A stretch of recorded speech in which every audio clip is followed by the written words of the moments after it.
تو میں نے کانشیسلی ان لوگوں کو کال کر کے معافی مانگی جن کے ساتھ بھی میں نے جو بھی بات ہوئی تھی. تو اگر ان میں سے کچھ لوگ ایسے تھے کہ جنہوں نے کہا کہ ہم تو معاف نہیں کریں گے، تمہیں اللہ ہی پوچھے گا، تمہیں اس کی سزا ملے گی. تو شی سیڈ کہ میں تو معافی مانگ رہی ہوں تو میں کیا کروں. تو میں ان کو یہ کہہ رہی تھی کہ دیکھیں آپ نے اپنا کام پورا کر لیا جو اللہ سبحانہ تعالیٰ نے ہمیں بتایا، جو رسول اللہ صلی اللہ علیہ وسلم کی حدیث سے ہمیں پتہ چلتا ہے نا. آپ نے صدقے دل سے معافی مانگ لی اور اس کے بعد آپ نے توبہ بھی کر لی، رائٹ. تو اب آپ کا کام ہو گیا انشاءاللہ. آپ جس کے بارے میں آپ نے بری بات کہی ہے نا، جس طرح کی محفل میں کی تھی یا جیسے بھی، آپ بس ان کی تعریف کر دیں، آپ ان کے لیے اچھی کلمات کہیں. آپ جب دعا کریں تو اپنی دعا میں ان کو شامل رکھیں، ان کے لیے اچھے کلمات ادا کریں، ان کے لیے دعا کریں. جب قیامت کے دن وہ دیکھیں گے نا آپ کی دعاؤں کی وجہ سے جو ڈھیر ان کو نیکیوں کا ملے گا، تو وہ پوچھیں گے کہ یہ کہاں سے ہمیں نیکیاں ملی، ہم نے تو یہ نہیں کیا. تو اللہ سبحانہ تعالیٰ جب ان کو فرشتے بتائیں گے کہ یہ بندہ ہے جس نے تمہارے لیے دعائیں خیر کی تھی، تو وہ اس سے خوش ہو کے تو وہاں پہ بھی معاف کر دیں گے. دیر از اے لاٹ آف ویز. الحمدللہ اللہ سبحانہ تعالیٰ نے تو بتا دیا نا. تو اس لیے کانشیسلی سوچیں اور معافی مانگ لیں، ٹھیک ہے. اور کئی دفعہ تو ہمیں شرم بھی آتی ہے کہ ہائے اس کو تو پتہ ہی نہیں کہ میں نے یہ کیا تھا، میں اس سے معافی مانگوں. تو بس گول گول معافی مانگ لیں تاکہ ان کے سامنے شرمندہ بھی نہ ہو اور معافی بھی مل جائے. اللہ سبحانہ تعالیٰ ہمارے دلوں کے حال جانتے ہیں نا، کیونکہ باتیں تو ہم نے گول گول نہیں کی ہوتی، باتیں تو ہم نے ٹھا ٹھا کر کے کی ہوتی ہیں. تو انشاءاللہ جی بات صرف یہی ہے کہ اللہ ہم سے راضی ہو جائے. اللہ ہماری نیتیں جانتے ہیں، آپ کوشش کر رہے ہیں نا سارا کچھ کرنے کی. اب حج میں سے جو پورے حاجی جب واپس آتے ہیں تو کیا چیز لے کے آتے ہیں اور کس چیز کی وہاں پہ پریکٹس ہوتی ہے اور کس چیز کی واپس زندگی میں آ کے پریکٹس ہوتی ہے. آپ نے دیکھا ہوگا کہ جب نئے نئے حاجی واپس آتے ہیں تو الحمدللہ بہت سے لوگوں کی زندگیاں واقعی بدل جاتی ہیں. جو پہلے نماز نہیں پڑھتے تھے الحمدللہ وہ نمازی بھی ہو جاتے ہیں. عورتوں میں سے بھی آپ دیکھو کہ بہت سی عورتیں حجاب لینا شروع کر دیتی ہیں. لیکن میں وہ تانے کے لیے نہیں آنیسٹلی کہہ رہی، میں جسٹ ایسے کہ یہ ہوتا ہے کہ کچھ دیر کے بعد جب وہ رنگ اترتا ہے تو پھر وہ اتار بھی دیتی ہیں اسی زور و شور سے. بس اللہ سبحانہ تعالیٰ ہمیں توفیق عطا کرے کہ ہم جم جائیں، جو ہم کر کے آئیں وہاں پہ جو وعدے کیے ہوتے ہیں اس پہ ہم جم جائیں. تو جیسے میں یہ لیکچر تیار کر رہی تھی نا تو میں سوچی تھی کہ جیسے آدمی جب واپس آتے ہیں، بہت سے لوگ ہیں تو ہم کہتے ہیں نا حاجی صاحب، کہ ان کو تو ہم حاجی صاحب کہتے ہیں، تو عورتوں کو ہم کیا کہتے ہیں؟ وہ بھی تو حج کر کے آتی ہیں. لیکن یہ مجھے نہیں سمجھ آئی تھی. میں بڑا سوچا، میں نے کہا حاجن صاحب تو کوئی بھی نہیں، حاجن تو نہیں کہتے، وہ تو میں نے نہیں آج تک کسی کو سنا. لیکن حاجی صاحب تو پکے ہو جاتے ہیں نا، ان کے تو نام ٹیگ لگ جاتا ہے کہ یہ حج کر رہے ہیں. تو اب یہ مطلب بیسیکلی اس کا مقصد کیا ہوتا ہے، میسج کیا ہوتا ہے کہ نو یہ شریف ہو گئے، یہ اب ٹھیک ہو گئے. اللہ اکبر. اچھا جی، اب دیکھیں کہ انسان کے نیک اعمال اللہ کے ہاں اس وقت قابل قبول ہوں گے جب وہ سنت کے طریقے پر، رسول اللہ کی سنت کے طریقے پہ ہوں گے. جو سنت کے مطابق نہیں ہے وہ قبول نہیں ہے. اب دیکھیں نیک عمل تو مسلمان بھی کرتے ہیں، کافر بھی کرتا ہے، یہودی بھی کرتے ہیں، مشرکین، مطلب سارے کرسچنز ہیں، ہر کوئی نیک عمل کرتا ہے. لیکن قبولیت کس کی ہے؟ جو سنت رسول کے مطابق عمل کرے گا. کیسے؟ اب دیکھیں جیسے قرآن میں اللہ سبحانہ تعالیٰ نے اقیم الصلاۃ کی بات کہی ہے. 5 نمازوں کا ایکچولی اگر ہم کہیں نا، ہم ایک تفسیر میں نکالتے ہیں، لیکن اگر دیکھیں کہ اللہ سبحانہ تعالیٰ نے اس طرح سے 5 نمازوں کا کہا ہے یا وقت کا بتایا تو وہ تو نہیں ہے پراپر طرح سے نا. ہمیں کس نے بتایا؟ رسول اللہ صلی اللہ علیہ وسلم نے بتایا تھا. اور اگر ہم یہ سوچیں کہ نہیں جی یہ نماز کوئی بات نہیں ابھی تو میں نہیں ہے، تو میں یہ عصر کے ٹائم پہ پڑھ لوں گی، عصر کی میں مغرب کے ٹائم پہ پڑھ لوں گی، تو وہ قبول ہوگی؟ نہیں ہوگی نا. اسی طرح سے وضو کا طریقہ، ہم کہیں جی نہیں کیا ہے، صاف ستھری تو ہوں میں، تو میں نے کیا کرنا ہے، میں اس طرح کا وضو نہیں ہے تو میں بس ہاتھ دھو کے میں وضو کر لیتی ہوں، تو وضو ہوگا؟ نہیں ہوگا. ہر وہ طریقہ، ہمیں تو ہر طریقہ جو رسول اللہ نے بتایا ہے نا، اگر ہم سنت پہ عمل نہیں کرتے تو پھر وہ ہماری مرضی کی جو نیکیاں ہوں گی وہ اس طرح سے قبولیت ان کی نہیں ہے. اور دیر از اے لانگ لسٹ اگر آپ اس کو دیکھیں. اب کیونکہ میں نے آنا ٹاپک پہ حج کے ٹاپک پہ، اس لیے میں اس کو زیادہ ایلیبریٹ نہیں کر رہی ہوں. انشاءاللہ جہاں پہ آئے گا تو میں آپ کو ڈیٹیل سے بھی بتا دوں گی، کیونکہ جب ہم ورڈز میں سنتے ہیں نا تو ہم اس کو ریلیٹ کر سکتے ہیں، پھر ہم کہتے ہیں ہاں واقعی یہ تو میں ایسے سوچ رہی تھی، یا ایسے واقعی ایسی بات ہے. تو اب دیکھیے کہ حج پہ جب حاجی جاتے ہیں 8 ذی الحج کو، آپ دیکھیں کہ وہ کیا کہتے ہیں کہ مسجد حرام کو چھوڑ کر مینا میں خیمہ زن ہو جاتے ہیں. ٹھیک ہے، اب دیکھیے کہ خانہ کعبہ میں ایک نماز پڑھنے کا کتنا، 1,00,000 سے بھی زیادہ نماز پڑھنے کا ثواب ہے نا. تو اتنا بڑا ثواب خانہ کعبہ میں نماز پڑھنے کا ہے، تو ہم وہ جگہ چھوڑ کے مینا میں کیوں آ کے خیمہ لگا کے بیٹھ جاتے ہیں؟ کیونکہ رسول اللہ صلی اللہ علیہ وسلم نے ایسے ہی کیا تھا، اس لیے ہم کرتے ہیں. اب دیکھیں مینا میں ہم پہنچتے ہیں تو 9 کی صبح کو، 9 ذی الحج کو فجر کی نماز کے بعد ہم وہاں سے نکل کے کہاں جاتے ہیں؟ عرفات میں جاتے ہیں. عرفات میں کیوں جاتے ہیں؟ دیکھیں آپ مینا اور عرفات میں کوئی اتنا بڑا فاصلہ نہیں، وہی زمین ہے، وہی آب و ہوا ہے، وہی سارا کچھ ہے نا. تو وہاں سے خیموں سے نکلتے ہیں، وہاں جا کے ہم بیٹھ جاتے ہیں اور عبادت کرنے لگ جاتے ہیں، عبادت کا دعائیں مانگتے ہیں نا.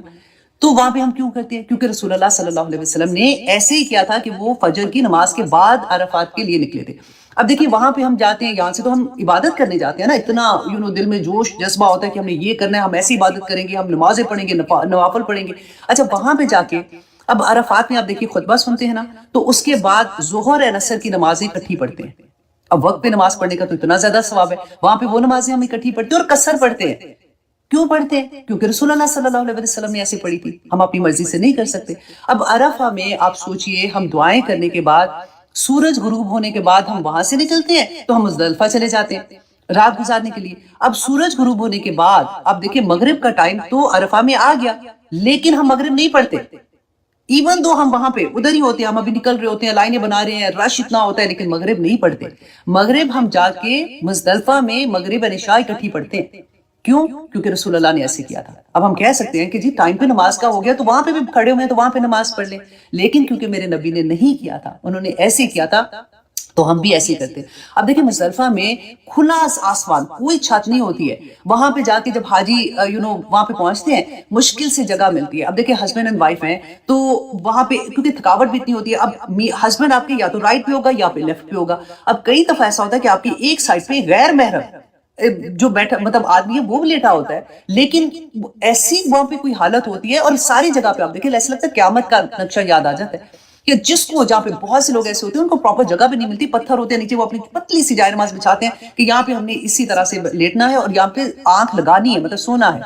اور اس کے بعد آپ دیکھیں کہ تہجد میں آنکھ کھلتی ہے کیونکہ وہاں پہ نیند اتنی پراپر تو آتی بھی نہیں ہے، تو تہجد میں آنکھ کھلتی ہے، لیکن ہم تہجد نہیں پڑھتے. اتنی افضل عبادت ہے اس لیے کہ رسول اللہ نے نہیں پڑھی تھی. اس کے بعد ہم فجر کے بعد ہم نکلتے ہیں اور واپس ہم مینا کی طرف آ جاتے ہیں. کیوں آتے ہیں؟ کیونکہ رسول اللہ نے ایسے ہی کیا تھا. اب مینا میں جب ہم پہنچتے ہیں نا تو سب سے پہلے ہم جا کے کیا کرتے ہیں، جمرہ عقبہ، اس کو ہم جا کے کنکریاں جو مارنی ہوتی ہیں وہ مارتے ہیں. تو دوسرے دو جو ہے نا ان کو ہم نہیں مارتے. کیوں نہیں مارتے؟ اس لیے کہ رسول اللہ نے نہیں مارے تھے، انہوں نے ایک ہی کو مارا تھا تو اسی کو ہم نے پہلے دن مارنا ہے. پھر اس کے بعد ہم واپس آتے ہیں، ہم قربانی کرتے ہیں. اس کے بعد جو آدمی ہے وہ اپنے بال کٹائیں گے، سر گنجا جیسے کرتے ہیں نا وہ کراتے ہیں. تو یہ 10 کا حال ہوتا ہے کہ پھر اتنی تھکاوٹ، ابھی آپ دیکھ رہے ہیں نا کیسے ایوری ٹائم یہاں سے وہاں، وہاں سے وہاں ہم لوگ جا رہے ہیں. اس کے بعد وہ پھر واپس جاتے ہیں طواف زیارہ کرنے کے لیے، طواف زیارت کہتے ہیں جس کو. وہاں پہ پھر وہ وہی چکر لگا رہے ہیں، تھکے ہوئے ہیں، اور پھر اللہ سے دعائیں کر رہے ہیں، اور پھر وہاں سے وہ واپس اسی دن مینا واپس آ جاتے ہیں. اب پھر وہ باقی 2 دن جو ہوتے ہیں یا 3 دن وہ جو ایام تشریق کہتے ہیں نا 13 14 15 کو، وہاں پہ وہ پھر جا کے جو بھی انہوں نے کرنا ہوتا ہے ویسے کنکریاں مارتے ہیں. وہ اولا کو بھی مارتے ہیں، وسطیٰ کو بھی مارتے ہیں، درمیانے والے کو. ٹھیک ہے، تو یہ سارے کے سارے حج میں نے آپ کو جو سنانے کا میرا مقصد تھا وہ یہ تھا کہ حج سارے کا سارا رسول اللہ کی سنت ہے.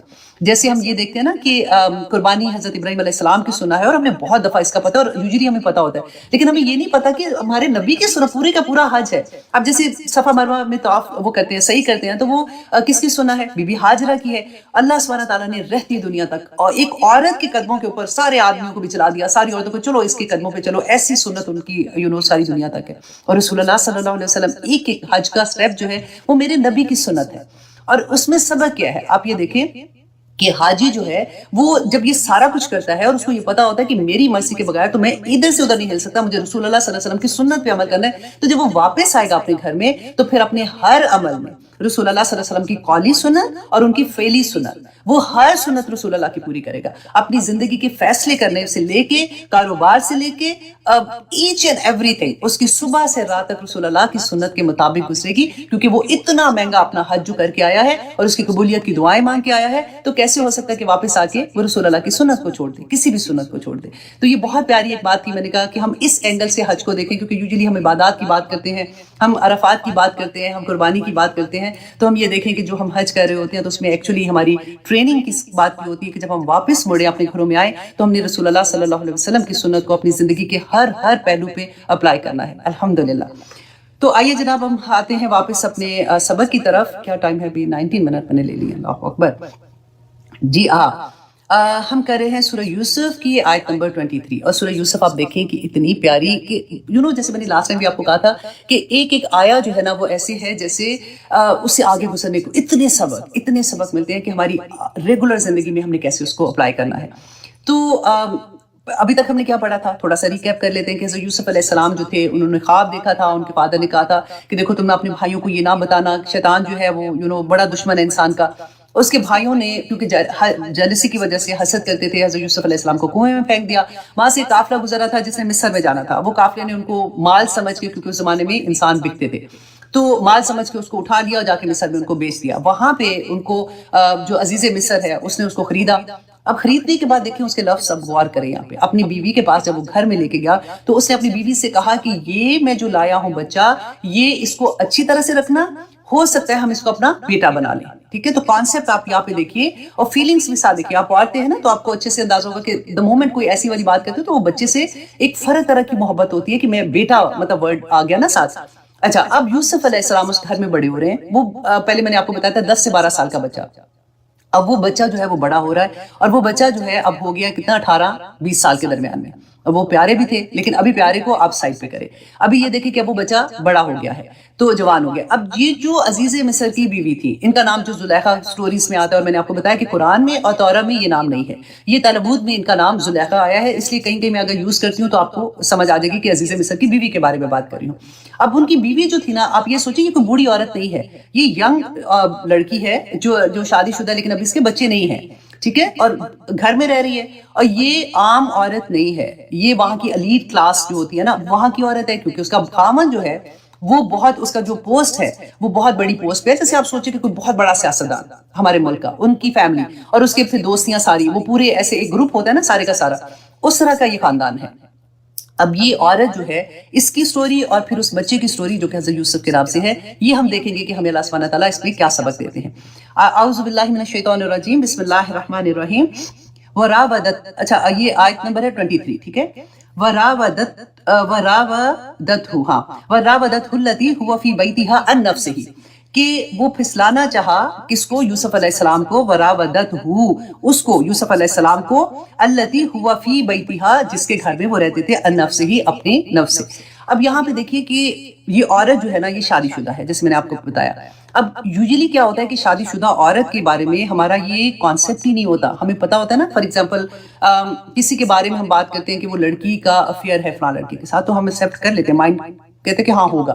لیکن شادی شدہ عورت کے بارے میں اگر پتا ہو نا کہ فلاں کی بیوی کا تجھے پتا ہے فلاں کے ساتھ ہے، تو ہم کہیں نہیں وہ تو ایسے، وہ غلط بات نہیں کرو، وہ تو شی از اے میرڈ وومن. تو یہاں پہ اللہ سبحانہ تعالیٰ نے وہی پاسبلٹی بتائی ہے کہ یہ ہو سکتا ہے، اور ہو کیسے سکتا ہے اور اس سے بچاؤ کیسے کرنا چاہیے، وہ اس آیہ میں اللہ سبحانہ تعالیٰ نے ہمیں بتایا ہے.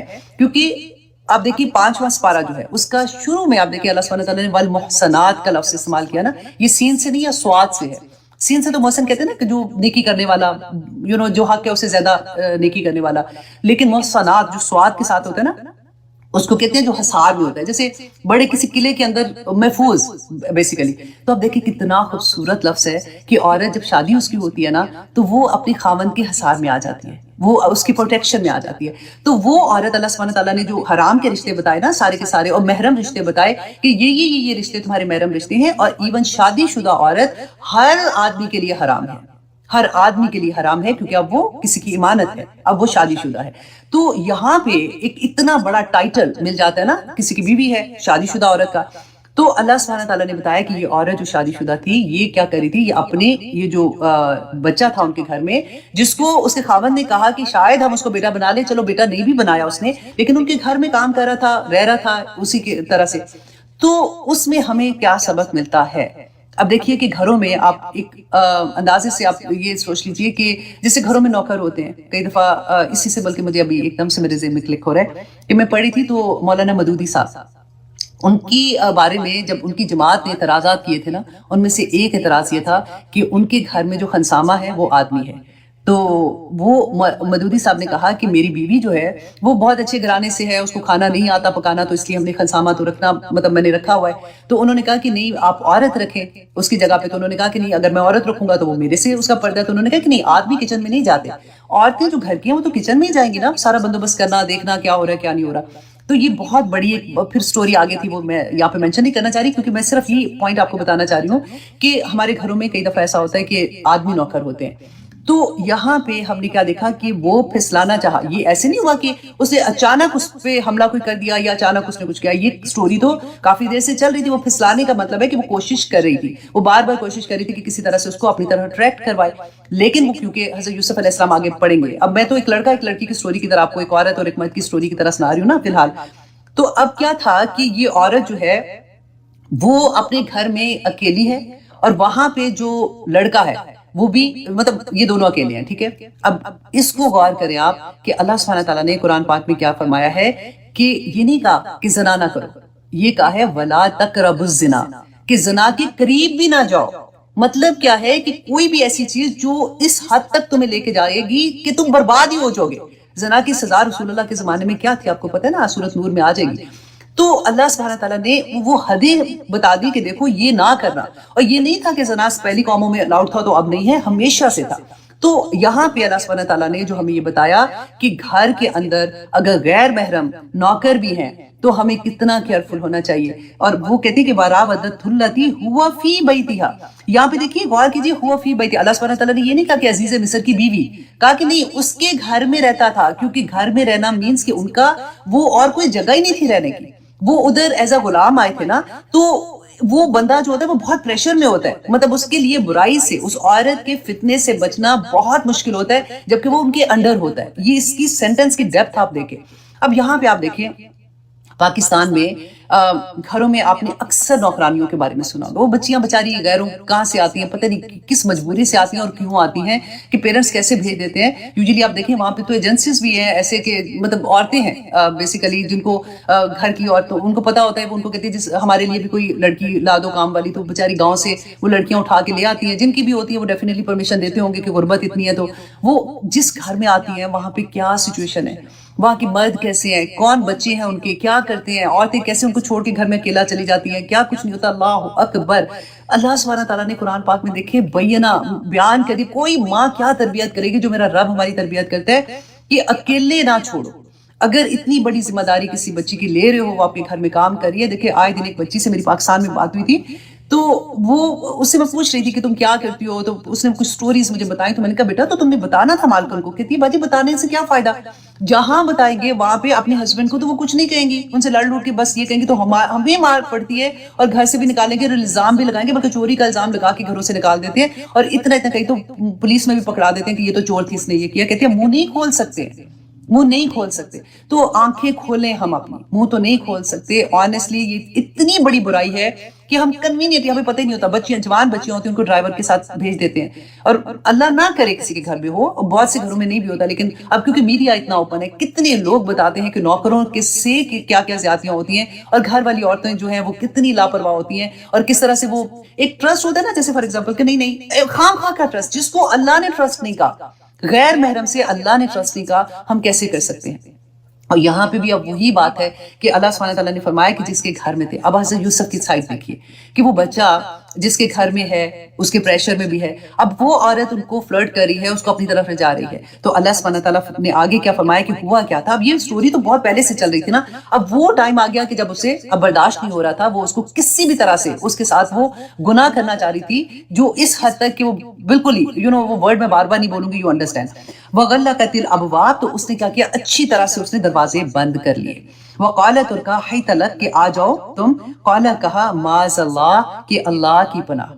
اب آپ دیکھیے آپ میں سے ہر کوئی کو میں ایک بات بتانا چاہوں گی کہ یہ جو کہا یوسف علیہ السلام نے کہ اللہ کی پناہ، تو یہ ایک دعائیہ کلمہ ہے جس میں یہ اعوذ باللہ سے بھی بڑا ہے کہ اللہ کی پناہ، کہ اے اللہ مجھے سنبھال لے، اے اللہ مجھے اپنی حفاظت میں کر لے، اے اللہ میں بے بس ہوں، میں کچھ نہیں کر سکتا. جب بھی ہم میں سے کوئی بھی کبھی بھی کسی سچویشن میں آئے گا تو یہی دعا پڑھیے گا، اعوذ باللہ. اگر یہ یاد ہے اعوذ باللہ من الشیطان الرجیم، تو ہماری زندگی میں اتنا کامن ہے نا، وہ پڑھ لیا کریں، اللہ اپنی حفاظتوں میں لے لے گا. آپ دیکھیے کہ آج کل کتنا کامن ہے، جاب پہ ہراسمنٹ ہوتی ہے، اسکولوں میں بچوں کے، کیونکہ آدمی پڑھا رہے ہوتے ہیں تو اسکول میں بھی ایسی والی چیزیں ہم نے دیکھی ہیں. گھروں میں جو کام والے ہیں وہ ادھر ہراسمنٹ ہو رہی ہوتی ہے. اب وہ زمانہ آ گیا کہ ہم وی ٹاک اباؤٹ، اور کرنا بھی چاہیے، کہ ہم چھوٹے چھوٹے بچوں کو good touch and bad touch کا بتا رہے ہوتے ہیں کہ بیٹا یہ یو ہیو ٹو انڈرسٹینڈ کہ گڈ ٹچ کیا ہوتا ہے، بیڈ ٹچ کیا ہوتا ہے، ایسے نہیں کرنا، ایسے نہیں کرنا. الحمدللہ یہ اتنی اویئرنیس تو آ گئی ہے ہم لوگوں میں. لیکن اب دیکھیں کہ ہمارا معاشرہ جا کدھر رہا ہے. یہاں پہ اللہ سبحانہ تعالیٰ یہ جو فرمائے کہ انہوں نے کیا کہا تھا کہ اللہ میں تیری پناہ میں آتی ہوں. اسی طرح سے ہم صبح شام کے کلمات بھی پڑھتے ہیں نا، کہ اعوذ بکلمات اللہ التامہ والے، تو وہ ایوری مارننگ ایوری نائٹ ضرور پڑھا کریں جب بھی کبھی آپ کام میں ہوں گے، کیونکہ کئی دفعہ ہوتا ہے مجبوریاں ہو جاتی ہیں لوگوں کی، اور میں آئی ڈو انڈرسٹینڈ بہت ابھی ریسنٹلی میری ایک بچی سے بات ہوئی ہے، اتنی پیاری بچی جس کی خدنی جاب چھوٹ گئی، ابھی اس کے لیے اتنا مشکل ہو رہا ہے کیونکہ وہاں پہ باس جو ہے وہ اس کے ساتھ جو بھی غلط کرنے کی کوشش کر رہا تھا، اور اس نے جب کمپلین کی اوپر والے باس کو تو وہ آپس میں ملے ہوئے تھے تو اس کو جاب چھوڑنا پڑی، تو بہت کچھ ہے۔ تو اللہ سبحانہ تعالیٰ اپنی حفاظتوں میں رکھے۔ بس یہ والا کلمہ میں نے آپ کو بہت زور سے بتانا تھا کہ کبھی بھی زندگی میں کہیں پھنس جائیں، اعوذ باللہ من الشیطان الرجیم یہ پڑھا کریں۔ ہمیں تو یہ لگتا ہے نا ہم تو اس لیے پڑھتے ہیں شیطان دور ہو، نہیں، اللہ جی مجھے اپنی حفاظت میں لے لیں، یا اللہ میں بہت کمزور ہوں، یا اللہ میں اس فتنے سے نہیں نکل پا رہی ہوں، میں نکلنا چاہتی ہوں، یا اللہ میں پھنس گئی ہوں اس کے اندر، کسی بھی حال میں دیکھیں یہ ایک پکار اللہ سبحانہ تعالیٰ کو، معاذ اللہ، اللہ تیری پناہ، انہو ربی۔ اور اب وہ کیا جواب دے رہے ہیں اس عورت کو جب اس نے کہا کہ آ جاؤ، بے شک ربی میرا رب احسن مسوایا، کہ اس نے مجھے اچھا ٹھکانہ دیا۔ اب اس کی دو طرح کی تفسیر مفسرین کرتے ہیں۔ نمبر 1 جی کہ اگر تو اس نے ربی اس زمانے میں اپنے اس کو بھی کہتے تھے جو جس کا غلام ہوتا تھا نا بندہ، تو اس کے مالک کو بھی ربی کہتے تھے۔ رسول اللہ صلی اللہ علیہ وسلم نے منع کر دیا تھا کہ اس کے بعد سے کوئی غلام جو ہے وہ اپنے آقا کو رب نہیں کہے گا۔ تو اس کا یہ بھی آتا ہے کہ انہوں نے یہ کہا ہوگا کہ میرے تو جس نے مجھے خریدا ہے اس نے مجھے اتنی اچھی جگہ پہ رکھا، اتنی اچھے سے رکھا، تو میں احسان فراموش نہیں ہو سکتا ہوں۔ لیکن دوسری تفسیر میں یہ آتا ہے کہ انہوں نے یہ کہا ربی میرا رب، مطلب اللہ سبحانہ تعالیٰ احسن مسوایا، کہ مجھے اچھا ٹھکانہ دیا، اچھی جگہ پہ رکھا ہے، انہو لا یفلح الظالمون، کہ بے شک جو ظالم ہے نا وہ فلاح نہیں پاتے۔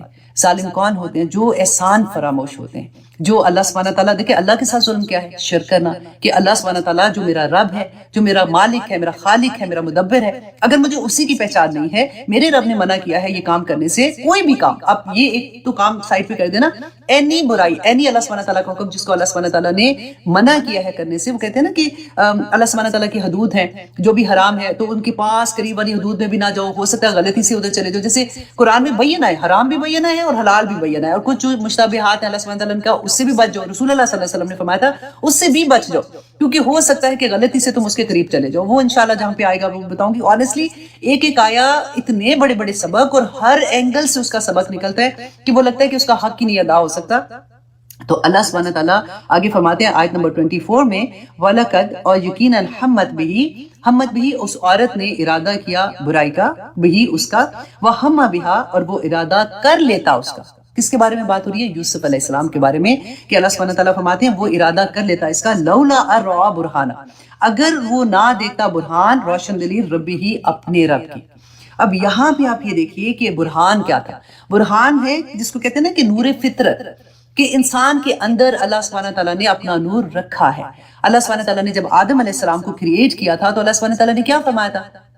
یاد ہے آپ کو کہ وَنُفِخَ فِيهِ مِن رُوحِهِ، کہ اللہ سبحانہ تعالیٰ نے وَنُفِخَ فِيهِ، اللہ نے اپنی روح، وَنُفِخَ فِيهِ مِن رُوحِهِ، اپنی روح کو اس کے اندر، مطلب وہ اس میں یہ کہتے ہیں کہ روح کو اس میں حکم میں لیتے ہیں کہ اللہ نے اپنا حکم اس پہ نازل کیا تھا اور روح اس کے اندر ہے، تو ہمارے اندر اللہ کا نور ہے، ہم آدم علیہ السلام کی اولاد ہے نا، تو یہ نور جو ہے نا اس کو پالش کرتے رہنا، اس پہ کام کرنا، اس میں جب بھی کوئی برائی آئے گی، ہم نے وہ پڑھا ہے، رسول اللہ نے فرمایا تھا کہ جب تم ایک برائی کرتے ہو نا تو ایک نقطہ لگتا ہے، رائٹ، اور جب اس کے بعد تم اچھائی کرتے ہو تو وہ نقطہ مٹ جاتا ہے۔ اچھائی جو ہوتی ہے، نیکی جو ہوتی ہے، وہ برائی کو ختم کر، اس کا کفارہ بن جاتی ہے نا، تو اگر ہوتا رہتا ہے ایسے، لیکن اگر تم برائیاں کرنا شروع کر دو زیادہ تو وہ آہستہ آہستہ آہستہ آہستہ وہ پورا دل سے ہو جاتا ہے۔ یہاں پہ اللہ سبحانہ تعالیٰ نے جس برہان کی بات کی ہے وہ وہی نور فطرت ہے جو بالکل کلیئر تھا یوسف علیہ السلام پہ، اور ہمیں ایسا ہم پڑھ رہے ہیں تو ہمیں کیا ہے کہ ہم اپنا دل کلیئر رکھیں، کوئی برائی کا خیال جو ہوتا ہے نا اس کو بھی یہاں تک نہ پہنچنے دیں، کیونکہ وہ ذہن میں آتا ہے، وہاں پہ سٹور ہوتے ہیں، وہاں سے ہمارے دل میں آتا ہے اور دل کو بے چین کر دیتے ہیں، اور شیطان کو موقع ملتا ہے ہمارے دل میں وار کرنے کا۔ تو جب یہ کلیئر ہوگا تو واللہ اللہ کا پھر وعدہ ہے، دیکھیں ایک کام ہم نے کرنا ہے اور اللہ کے وعدے کو ہم نے دیکھنا ہے۔ اللہ سبحانہ تعالیٰ نے فرمایا کہ وہ برہان اگر نہیں ہوتی نا، اگر ان کا دل کلیئر نہیں ہوتا، اگر وہ نیکی کی طرف راغب نہیں ہوتے اور اپنی برائیوں کو اپنے سے دور نہ کرنے والے ہوتے، کذالک لنصرف، اسی طرح سے ہم